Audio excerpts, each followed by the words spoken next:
আজকে আপনারা জানেন এই কিছুক্ষণ আগে পঞ্চদশ সংশোধনী মামলার রায় দেয়া শেষ হলো এবং রায়ের ব্যাপারে আমরা খুবই খুশি, কারণ পঞ্চদশ সংশোধনীর মাধ্যমে বাংলাদেশকে যে একটা কর্তৃত্ববাদী শাসন ব্যবস্থার দিকে নিয়ে যাওয়া হয়েছিল সেটার অবসানের ক্ষেত্রে আজকে একটা গুরুত্বপূর্ণ মাইলফলক আমরা অর্জন করলাম। আমাদের আরও কাজ আছে সেটা অর্জন করার ক্ষেত্রে, তবে আজকে একটা গুরুত্বপূর্ণ মাইলফলক অর্জন করলাম।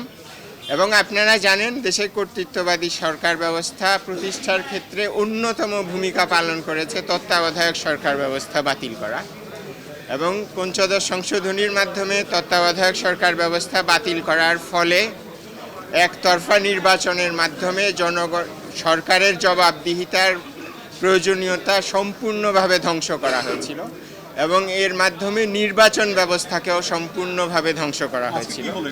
এবং যেহেতু নির্বাচন ব্যবস্থা ধ্বংস করা হয়েছিল তার ফলেই দেশে কর্তৃত্ববাদী ব্যবস্থা চালু হয়েছিল।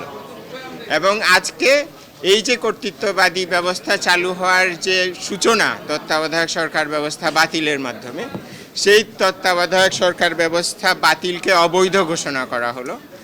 এবং তত্ত্বাবধায়ক সরকার ব্যবস্থা বাতিলকে শুধু অবৈধই নয়, মাননীয় আদালত বললেন যে তত্ত্বাবধায়ক ব্যবস্থা বাংলাদেশ সংবিধানের মূল কাঠামোরও একটা অংশ। যেহেতু নির্বাচন, গণতন্ত্র এগুলো বাংলাদেশ সংবিধানের মূল কাঠামো, এবং যেহেতু তত্ত্বাবধায়ক সরকার ব্যবস্থা গণতন্ত্র এবং নির্বাচনকে সুসংহত করে, সেহেতু তত্ত্বাবধায়ক ব্যবস্থাও সংবিধানের একটা মূল কাঠামো। এই কারণে আজকে আদালত তত্ত্বাবধায়ক সরকার ব্যবস্থাকে শুধুমাত্র সাংবিধানিক নয়, সাংবিধানিক এবং সংবিধানের একটা মূল কাঠামোর অংশ বলে রায় দিলেন, যেটা আমি মনে করি একটা ঐতিহাসিক।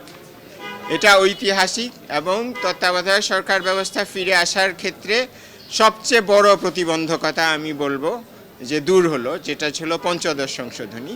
তবে তত্ত্বাবধায়ক সরকার ব্যবস্থা এখনই ফিরে এসছে বলা যাবে না, কারণ আপনারা জানেন তত্ত্বাবধায়ক সরকার ব্যবস্থাকে দুইভাবে বাতিল করা হয়েছিল। প্রথমত মাননীয় আপিল বিভাগ তার একটা রায়ের মাধ্যমে, বিচারপতি খায়রুল হকের নেতৃত্বে একটা রায়ের মাধ্যমে তত্ত্বাবধায়ক সরকার ব্যবস্থাকে অসাংবিধানিক ঘোষণা করেন, এবং পরবর্তীতে সংসদ তত্ত্বাবধায়ক সরকার ব্যবস্থা সংবিধান সংশোধনীর মাধ্যমে বাতিল করেন। কাজেই এটাকে দুভাবে বাতিল করা হয়েছিল। কাজেই আজকে পঞ্চদশ সংশোধনী যেহেতু বাতিল হলো, সংসদের মাধ্যমে তত্ত্বাবধায়ক ব্যবস্থাকে যে বাতিল করা হয় সেই প্রতিবন্ধকতাটা আমরা আজকে পার হয়ে আসলাম। কিন্তু আমাদেরকে এখনও বিচারপতি খায়রুল হকের নেতৃত্বে যে রায়, সেটার পুনর্বিবেচনা এবং সেটা পরিবর্তিত হতে হবে তত্ত্বাবধায়ক সরকার ব্যবস্থা ফিরে আসার জন্য। এবং এটা আপনারা জানেন ডক্টর বদিউল আলম মজুমদার সহ আরও 4 জন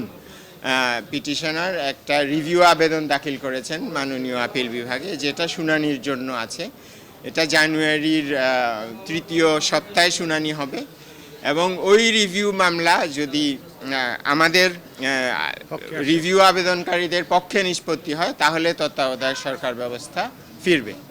আর কি বিষয়ে পঞ্চদশ বাতিল করলো আজকে তত্ত্বাবধায়ক সরকার ব্যবস্থা বিষয়ক পঞ্চদশ সংশোধনী বাতিল করা হলো।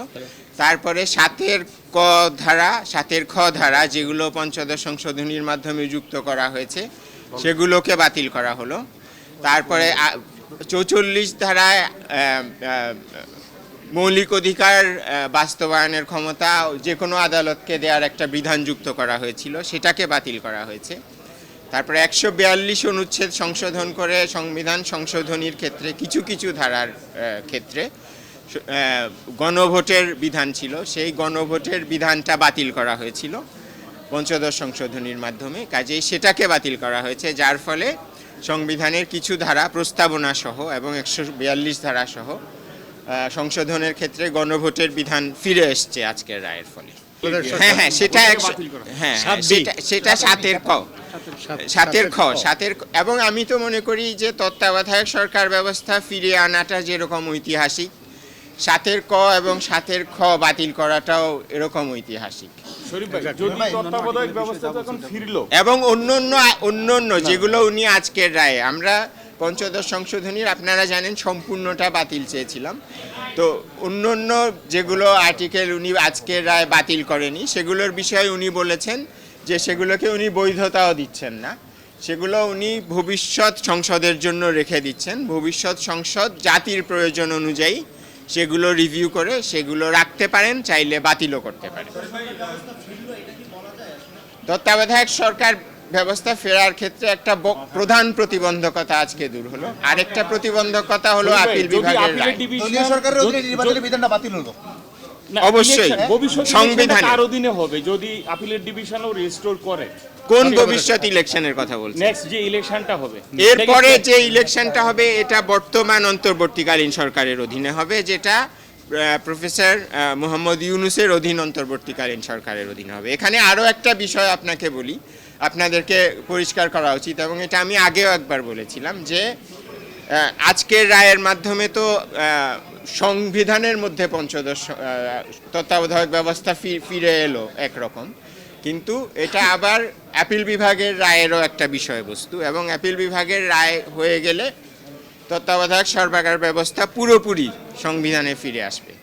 কিন্তু এটা পরিষ্কার হওয়া উচিত যে তত্ত্বাবধায়ক সরকার ব্যবস্থা এই দুটো রায়ের ফলে সংবিধানে যদি ফিরে আসে বা যখন ফিরে আসবে, আমরা তো অবশ্যই আশাবাদী এটা ফিরে আসবে। ফিরে আসার পথে আজকে আমরা অর্ধেক রাস্তা পার হলাম, আর অর্ধেকটা আপিল বিভাগে ত্রয়োদশ সংশোধনী রিভিউ মামলা। যখন ওটা ওই অর্ধেক পথও আমরা পার হব, তখন তত্ত্বাবধায়ক ব্যবস্থা বাংলাদেশের সংবিধানে আমরা আশা করি যে পুরোপুরি ফিরে আসবে। পুরোপুরি ফিরে আসার পরেও কিন্তু এই তত্ত্বাবধায়ক ব্যবস্থা বর্তমান অন্তর্বর্তীকালীন সরকারের ক্ষেত্রে প্রযোজ্য হবে না।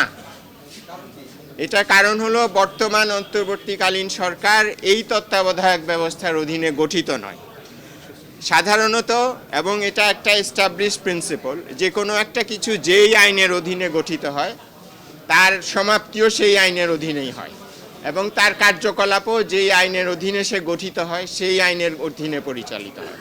বর্তমান অন্তর্বর্তীকালীন সরকার তত্ত্বাবধায়ক সরকার ব্যবস্থা যেটা পঞ্চদশ দিয়ে বাতিল হয়েছিল তার অধীনে গঠিত হয় নাই। এটা গঠিত হয়েছে প্রধানমন্ত্রী পালিয়ে যাওয়ার ফলে বাংলাদেশে যে গভীর সাংবিধানিক শূন্যতা সৃষ্টি হয়েছিল সেই সাংবিধানিক শূন্যতা পূরণের জন্য, এবং সেই পরিপ্রেক্ষিতে আমাদের আপিল বিভাগ আমাদের রাষ্ট্রপতি আপিল বিভাগের কাছ থেকে সংবিধানের 106 অনুচ্ছেদে একটি মতামত চান, যেটা একটা সংবিধানের ধারা, এবং তখন আপিল বিভাগ মতামত দেন যে দেশে এই সাংবিধানিক শূন্যতা পূরণকল্পে এবং দেশের সিকিউরিটি নিরাপত্তা, জনগণের নিরাপত্তা, অর্থনৈতিক নিরাপত্তা নিশ্চিত করার জন্যে প্রেসিডেন্ট একটা অন্তর্বর্তীকালীন সরকার গঠন করতে পারেন। কাজেই এটা গঠিত হয়েছে 106 অনুচ্ছেদের সুপ্রিম কোর্টের ওপিনিয়ন অনুযায়ী, এবং আরও কিছু সাংবিধানিক রীতিনীতি, যেমন ডক্ট্রিন অফ নেসেসিটি, যে রাষ্ট্রের প্রয়োজনে, জনগণের প্রয়োজনে একটা পদক্ষেপ নেওয়া যেতে পারে যেটা সংবিধানে স্পেসিফিক্যালি বলা নাই।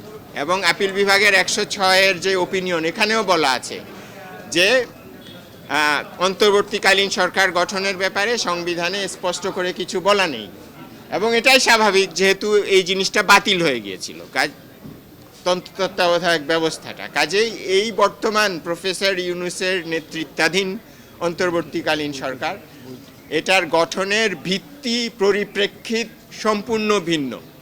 কাজেই এই অন্তর্বর্তীকালীন সরকারের কার্যপরিধি এবং কখন ওদের কার্যপরিধির সমাপ্তি হবে, এগুলো ওনারা যেভাবে গঠিত হয়েছেন ডক্ট্রিন অফ নেসেসিটি এবং মানুষের, জনগণের ইচ্ছা এবং চাহিদা, সেটা অনুযায়ী এটা নির্ধারিত হবে। কাজেই এই জিনিস ফিরে আসলো, এটা এই বর্তমান সরকারকে কোনোভাবেই এফেক্ট করবে না, এবং ওনারা পরবর্তী নির্বাচন অনুষ্ঠান করে তারপরে ক্ষমতা হস্তান্তর করে ওনারা যাবেন। অনেক ধন্যবাদ আপনাদের।